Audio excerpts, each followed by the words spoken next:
Welcome to our channel पपानू fun art. तो आज की वीडियो है क्लास 3 की हिंदी की वर्कशीट। इसमें हिंदी के ग्रामर के इंपॉर्टेंट जो टॉपिक्स हैं वो कवर किए हुए हैं। आप एंड तक जरूर देखना और ये वीडियो बच्चों के एग्ज़ाम में बहुत ही हेल्पफुल होने वाली है। आप बच्चों को अगर स्पेलिंग मिस्टेक्स बार बार होती हैं, क्योंकि हिंदी में जो अक्षर होते हैं वो आधे होते हैं, मात्राएँ होते हैं, तो बच्चा कन्फ्यूज़ हो जाता है, तो स्पेलिंग मिस्टेक बहुत होती है। तो बच्चों को ऐसी वर्कशीट आप घर पे प्रैक्टिस करने के लिए दें तो उनकी स्पेलिंग मिस्टेक्स भी कम होंगी और उनकी लर्निंग स्किल्स ज़्यादा इम्प्रूव होंगी। तो स्टार्ट करेंगे। स्टार्ट करने से पहले एक छोटी सी रिक्वेस्ट है, अगर मेरी वीडियोस रेगुलरली देखते हैं तो वीडियोस को ज़्यादा से ज़्यादा शेयर करें या लाइक करें, और अगर चैनल पर नए हैं तो प्लीज़ चैनल को सब्सक्राइब करें। सबसे पहले करेंगे निम्नलिखित वाक्यों में से संज्ञा छांट कर लिखें। इनमें से संज्ञा कौन है वो छांटेंगे। जैसे हाथी नहा रहा है, तो इसमें हाथी क्या है, ये है संज्ञा। मैं शिमला जा रहा हूँ, शिमला अध्यापिका पढ़ा रही है, तो इसमें से अध्यापिका जो है वो संज्ञा है। मैं पानी पी रही हूँ, पानी जो है वो है संज्ञा। कबूतर उड़ रहे हैं, तो यहाँ पर कबूतर जो है वो संज्ञा है। प्रश्न नंबर 2 है, नीचे दिए गए वाक्यों में उचित स्वरनाम हमने लिखना है। यहाँ पर इनके हिंट्स हैं, जैसे डैश बहुत नींद आ रही है, मुझे, तो इसका आंसर आएगा मुझे बहुत नींद आ रही है। डैश खिलौने लाया हूँ, मैं खिलौने लाया हूँ। कल डैश अपनी नानी के घर जाऊँगा, मैं अपनी नानी के घर जाऊँगा। डैश क्या कर रहे हो तुम, ठीक है। डैश नाम क्या है आपका, ये सभी स्वर नाम हैं। डैश क्या पढ़ रहा है वह, ठीक है। प्रश्न नंबर 3 है, खाली स्थान में कारक चिन्ह भरने हैं। जैसे आसमान डैश उड़ रहे हैं, आसमान में पक्षी उड़ रहे हैं। अध्यापक बच्चों को पढ़ा रहे हैं। रोहन ने पत्र लिखा, शेर जंगल का राजा है।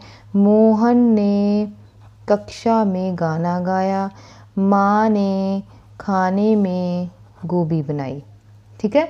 ये कारक चिन्ह थे। नेक्स्ट प्रश्न नंबर 4 है, पर्यायवाची शब्द। पर्यायवाची शब्द मैं ज़रूर ऐड करती हूँ अपनी हर वर्कशीट में, क्योंकि ये बच्चों के लिए बहुत इंपॉर्टेंट है। अगर बच्चे को आ जाए तो इसमें से फ्री के नंबर होते हैं जी, तो कम से कम 2 तो आने चाहिए। कई बार वो 3 पूछ लेते हैं, पर 2 बच्चे को आने ही चाहिए। पर्यायवाची शब्द अमृत का बनेगा पीयूष, सुधा।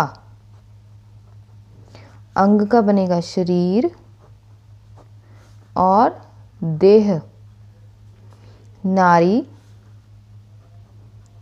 महिला, औरत। कमल का बनेगा, कमल का है पंकज और नीरज। राक्षस का होता है असुर और दानव। उसके बाद दूध का पेय और दुग्ध, ठीक है। ये बहुत इंपॉर्टेंट होते हैं, बच्चों को याद जरूर करवाने हैं एग्ज़ाम्स में आपने। तो नेक्स्ट हमारा जो क्वेश्चन है, खाली स्थान में विशेषण भरने हैं। यहाँ पर इनके हिंट्स हैं। आकाश बहुत डैश बालक है, क्या है, होशियार, ठीक है। गांव में हमारा एक डैश मकान है, बड़ा। मैंने डैश तितली देखी, रंग बिरंगी। पानी बहुत डैश था, ठंडा। सुमन के बाल बहुत लंबे हैं, ठीक है। नेक्स्ट जो प्रश्न है वो है हमारा, अनेक शब्दों के लिए एक शब्द लिखना है। ये भी बहुत इंपॉर्टेंट टॉपिक होता है एग्जाम्स में। जो कपड़े सिलने का काम करे उसे कहते हैं दर्जी। सोने चांदी की चीज़ें बनाने वाला सुनार। वर्ष में एक बार होने वाला वार्षिक। जो चित्र बनाता हो चित्रकार। जिसके मन में दया हो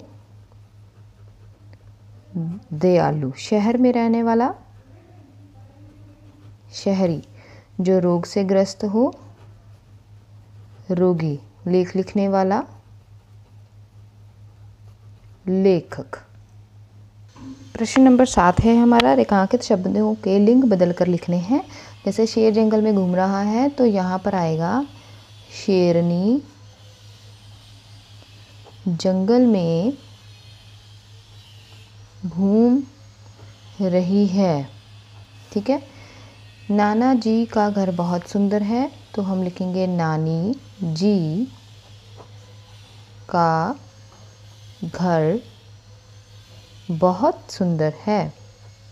इससे बच्चों की जो राइटिंग स्किल्स हैं वो बहुत इम्प्रूव होती हैं और स्पेलिंग मिस्टेक्स भी कम होती हैं। मेरी सहेली का घर बहुत दूर है, मेरे दोस्त का घर बहुत पास है। ठीक है। मोर बारिश में नाच रहा था तो इसका बनेगा मोरनी बारिश में नाच रही थी। तो प्रश्न नंबर 8 है हमारा, वर्तमान काल और भूतकाल के वाक्य हैं, उन्हें पहचानें और लिखें। ठीक है। जैसे मैं स्कूल जाता हूँ, वर्तमान काल क्या होता है? जो अब समय चल रहा है, जिसकी बात अभी हो रही है। तो भूतकाल होता है जो समय बीत चुका है, पहले की बात होती है। ठीक है। तो हम सेंटेंस पढ़ेंगे और जानेंगे। मैं स्कूल जाता हूँ मतलब कि अब की बात कर रहा है वो, तो ये है वर्तमान काल। कल रविवार था तो था लगा है, मतलब कि कल की बात हो रही है, तो ये है भूतकाल। ठीक है। हम सब साथ में खाना खाते हैं तो ये आएगा वर्तमान काल। कल मेरी सहेली का जन्मदिन था तो ये भी आएगा भूतकाल में।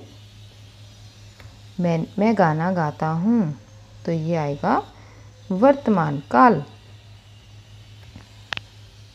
तो ये पेरेंट्स आज की वर्कशीट थी फॉर क्लास 3 उनकी हिंदी की ग्रामर के लिए, और इसमें सभी इम्पॉर्टेंट टॉपिक्स हैं वो कवर किए हुए हैं। तो आप बच्चों को प्रैक्टिस जरूर करवाना ऐसी वर्कशीट से, ताकि उनकी जो स्पेलिंग मिस्टेक है वो कम हो, लर्निंग और राइटिंग स्किल है वो ज़्यादा इम्प्रूव हो। तो मिलते हैं नेक्स्ट वीडियो में with new subject. Please like, share and subscribe my channel and thank you for watching. Thank you.